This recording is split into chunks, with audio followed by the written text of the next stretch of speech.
சீரியல்களின் full எபிசோடுகளை Sun டிவியில் ஒளிபரப்பான உடனே எக்ஸ்க்ளூசிவாக சன் நெக்ஸ்டில் மட்டும் ஃப்ரீயா பாருங்கள்.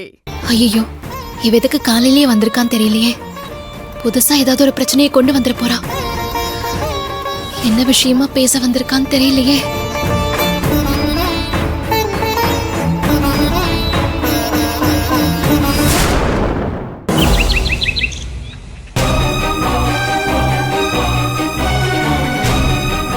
என்னடி காலையிலேயே வந்திருக்க? என்ன ஏண்டி, ஒரு ஃப்ரெண்ட பார்க்க வந்தா எப்படி இருக்க, நல்லா இருக்கியான்னு தானே எல்லாரும் கேட்பாங்க. நீ என்னடான்னா ஏன் வந்த, எதுக்கு வந்தன்னு கேட்டுட்டு இருக்க? ஐயோ, கோச்சுக்காதடி. நான் இங்க இருக்கிற நிலைமை உனக்கு தெரியுதுல்ல, அதனால தான் நான் அப்படி கேக்குறேன். சரி, நான் ஒன்னு கேக்குறேன், நீ கோச்சுக்காத. எனக்கு என் புருஷன் வேணான்னு எழுதி கொடுத்துட்ட, ஓகே. நானும் என் பிள்ளையும் எங்கேயோ எப்படியோ கஷ்டப்பட்டாவது வாழ்வோன்னு முடிவு பண்ணிட்ட. அப்புறம் எதுக்கு இங்க அடிமையா வாழ்ற? இங்க மாப்பு போட்டுக்கிட்டு அவங்கெல்லாம் சாப்பிட்டு போட்ட எச்ச பாத்திரத்தை கழுவிக்கிட்டு, இதுக்கும் மேல அவளுங்க வேணும்னே அசிங்கப்படுத்துற பேச்சு எல்லாம் கேட்டுக்கிட்டு எதுக்கடி நீ இங்க இருக்கணும் சொல்லு. என்ன, உனக்கு சாப்பிட வழி இல்லையா? இல்ல சம்பாதிக்கதான் வழி தெரியலையா? நீ இப்ப திரும்ப வேலையில ஜாயின் பண்ணாலும் நீ ராணி மாதிரி வாழ்ந்துட்டு இருக்கலாம்டி. நானும் இங்க இருந்து போகணும் தான் நினைச்சிட்டு இருக்கேன். ஆனா இப்ப நான் இங்க இருந்து போகாததுக்கு ஒரு காரணம் இருக்கு. என்ன காரணம்னு நான் தெரிஞ்சுக்கலாமா? ஏன்னா நீ இத்தனை அவமானத்தையும் அசிங்கத்தையும் தாங்கிக்கிட்டு வாழணும்னு உனக்கு எந்த அவசியமும் இல்லையேடி. ஆனாலும் நீ இருக்கேன்னா அதுக்கு என்ன காரணம்னு எனக்கு புரியல. நீயே சொல்லு. என் தங்கச்சி கவிய மூஞ்சு பாரு. தங்கச்சின்னு மட்டும் அவளை சொல்லாத, கேட்டாலே எனக்கு சுர்ரன் ஏறுது. ஏய், அவ என் தங்கச்சி தானே. மறுபடியும் சொல்லாதன்னு சொல்லிட்டேன், திரும்ப திரும்ப அதையே சொல்லிட்டு இருக்க. தங்கச்சிய தங்கச்சின்னு சொல்லாம வேற எப்படி சொல்றதானோ?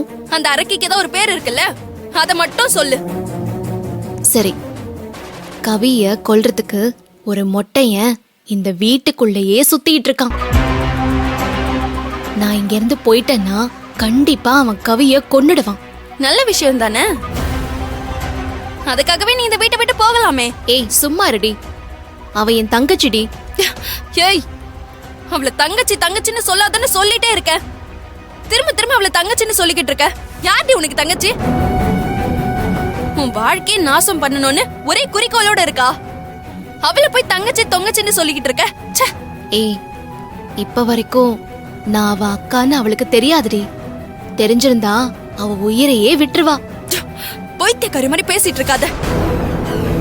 நீ யாருன்னு அவளுக்கு தெரிஞ்சா அவ உயிரை விட மாட்டா, உயிரை தான் அவ எடுக்கணும்னு நினைப்பா.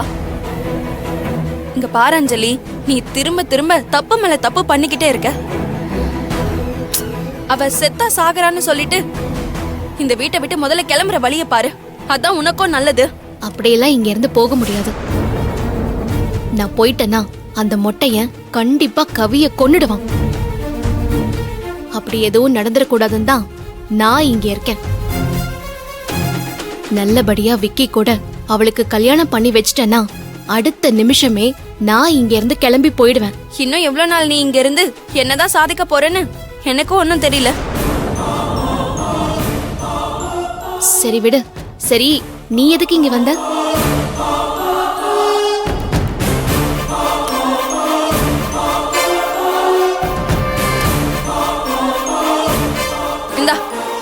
என்னடி இது?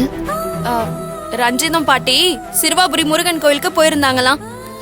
என்ன கூப்பிட்டு இந்த கயிறையும் பிரசாதத்தையும் உனக்கு கொடுத்துட்டு வர சொன்னாங்க. அதான் உனக்கு கொடுத்துட்டு போலான்னு வந்தேன். இந்தா.